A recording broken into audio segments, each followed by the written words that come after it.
جو لوگ دھاگے کا کام کرتے ہیں یا بہت سارے ہمارے رمضان المبارک کے مہینے میں ٹیلر ماسٹر جو کپڑے کی سلائی بنائی کرتے ہیں تو وہ اکثر دھاگے کو منہ میں لیتے ہیں، روزہ بھی ہوتے ہیں۔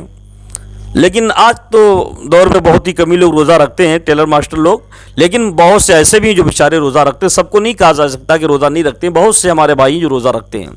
جو لوگ خاص کر دھاگا رکھتے ہیں اپنے منہ میں، اور کیا منہ میں دھاگا رکھنے سے روزہ ٹوٹتا ہے یا نہیں ٹوٹتا ہے؟ اگر کسی نے اپنے منہ میں دھاگے کو رکھ لیا، کیا دھاگا رکھنے سے روزہ ٹوٹتا ہے یا روزہ باقی رہتا ہے؟ تو اس مسئلے کو سن لیجئے گا۔ دیکھیے دھاگا کئی قسم کا ہوتا ہے، ایک دھاگا رنگین بھی ہوتا ہے، ایک دھاگا سادہ ہوتا ہے، اتنا اس پر کوئی کلر ولر نہیں ہوتا ہے، تو جس پر کوئی کلر نہ ہو، جس کا منہ میں رکھنے سے اس کا اثر کوئی نہ معلوم ہو، تو اس کا کوئی مسئلہ نہیں، اس سے کچھ نہیں ہوتا ہے، ٹوٹنا پھوٹا روزہ نہیں ٹوٹتا ہے۔ ہاں کچھ دھاگا ایسا ہوتا ہے جو رنگین کلر دار ہوتا ہے، ایسا کلر اس کا اندر کچا کلر ہوتا ہے کہ منہ میں زبان پر رکھتے ہی اس کا کلر، اس کی زبان اس کے تھوک میں نمودار ہو جاتا ہے۔ اگر کوئی دھاگا ایسا ہے کہ زبان پر رکھا تو اس کا کلر چھٹ کر تمہارے تھوک میں شامل ہو گیا، تمہاری زبان بھی رنگین ہو گئی۔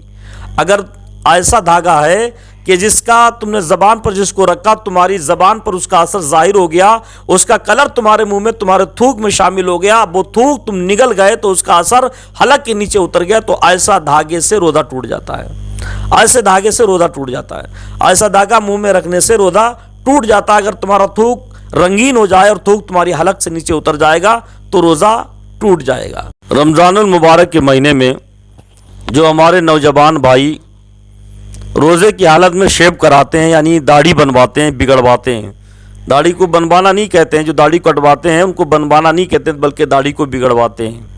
جو لوگ نائی کے حجام کے یہاں اپنی داڑھیوں کو بگڑوانے کے لیے جاتے ہیں، شیو کرانے کے لیے جاتے ہیں، جس کو عرف عام میں شیو کہتے ہیں، نہیں شیو کرانے کے لیے جا رہا ہوں، وہ لوگ ان لوگوں کے لیے اس مسئلے کو سننا بہت ضروری ہے، کیونکہ ان کو آج پتہ چلے گا کہ شیو داڑھی رمضان کی حالت میں، روزے کی حالت میں شیو کرانا کیسا ہے، کیا شیو کرانے سے روزہ ٹوٹ جاتا؟ نہیں ٹوٹتا۔ داڑھی بگڑوانے سے روزہ ٹوٹتا نہیں ٹوٹتا ہے۔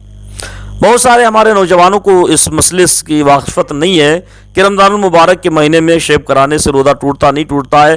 اور بعض لوگوں تو میں نے دیکھا کہ رمضان المبارک کے مہینے میں داڑھی نہیں بنواتے ہیں، یعنی داڑھی کو نہیں کٹواتے، نہیں بگڑواتے ہیں، بلکہ اس کی داڑھی بڑی بڑی چہرے پر آ جاتی ہے۔ جیسے ہی عید کا چاند نظر آتا ہے اس کے بعد فوراً نائی کی دکان پر بھیڑ لگاتے ہیں اور کہتے ہیں میری داڑھی کو کاٹ دیجیے، ہٹا دیجیے گا۔ اگر رمضان المبارک کے مہینے میں ان کی داڑھی جو بڑی بڑی ہو جاتی ہے، ان سے پوچھا جائے کہ آپ نے کیا خط رکھا لیا، داڑھی چھوڑ لی کہ نہیں رمضان کے لیے چھوڑیے، میرے بھائی ایسا کرنے سے جانتے ہو کتنا بڑا گناہ ہے؟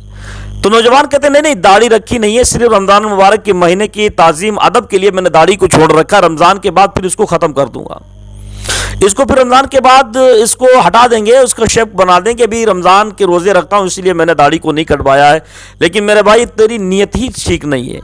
اور ایک بات یاد رکھیں، میں تو مسئلے کی بات چل رہی تھی، اگر اس کے اوپر بیان کروں تو بہت لمبی چوڑی بات ہو جائے گی، مجھے یہاں اس پر گفتگو نہیں کرنا، بلکہ داڑھی جو شیو کراتے ہیں ان لوگوں کے بارے میں، روزے کی حالت میں کراتے ہیں شیو، ان کے لیے ایک مسئلے کو لے کر آیا، اس کو بیان کرنا میں چاہتا ہوں، صرف مسئلے کو بیان کروں۔ روزے کی حالت میں شیو کرنے سے روزہ تو نہیں ٹوٹتا، روزہ نہیں ٹوٹتا۔ شیو کرانے سے رمضان المبارک کے مہینے میں روزے کی حالت میں کوئی شیو کرائے تو اس سے روزہ نہیں ٹوٹتا، مگر شیو کروانا روزے کی حالت میں ہو یا روزے کی حالت کے علاوہ میں ہو، دونوں صورتوں میں ناجائز ہے۔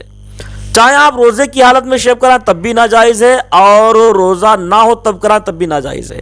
وہ لوگ جو رمضان المبارک کے روزے کے خاطر کہتے میں شیو نہیں کراؤں گا تو رمضان بعد کرائیں گے، تو رمضان کے بعد بھی ویسے ہی ناجائز ہے۔ روزے کی حالت میں شیو کرانا بھی ناجائز، روزے کے بعد بھی کرانا، شیو داڑھی کٹانا بگڑوانا یہ سب ناجائز ہے، روزے کی بات بھی۔ اور لیکن داڑھی اگر کسی نے داڑھی کٹوا دی یا شیو کرا لیا روزے کی حالت میں تھا تو اس کا اثر روزے کے اوپر نہیں پڑے گا، روزہ اس سے نہیں ٹوٹے گا۔ ہاں البتہ اتنا ضرور ہے کہ یہ گناہ ہے اور منع ہے، اور اتنا ضرور کہ روزے کی روحانیت ختم ہو جاتی ہے، روزے کی روحانیت پر بھی اس کا اثر پڑے گا، روحانیت ختم ہو جاتی ہے۔ جس طریقے سے رمضان المبارک کے مہینے میں اگر کوئی فلمی ڈرامے دیکھتا ہے، گانے سنتا ہے، بے حیائی کی چیزیں دیکھتا ہے تو روزہ تو نہیں ٹوٹتا، مگر روزے کی روحانیت پر اس کا اثر پڑتا ہے۔ اور جسے روزے کی حالت میں کسی کو گالی دینا تو روزہ تو نہیں ٹوٹتا مگر روزہ مکروہ ضرور ہو جاتا ہے، اس کی روحانیت پر اثر پڑتا ہے۔ ایسے رمضان المبارک کے مہینے میں روزے کی حالت میں اگر کوئی شیو کراتا ہے، داڑھی کو بگڑواتا ہے، نائی کے یہاں کٹوا دیتا ہے، اس کو چھٹوا دیتا ہے، تو روزہ تو نہیں ٹوٹتا مگر روزے دار روزے کی روحانیت پر اس کا اثر پڑتا ہے۔ ایسا کرنا گناہ ہے اور منع ہے، چاہے روزے کی حالت میں ہو اور چاہے روزے کی حالت میں نہ ہو، تو یہ سب کرانا ناجائز ہے، اس کو ہم سب کو بچنا چاہیے۔ اللہ ہم سب کو بچنے کی توفیق۔ دوستوں ایسی اسلامک ویڈیو دیکھنے کے لیے میرے چینل کو سبسکرائب کریں اور بیل آئیکن کی گھنٹی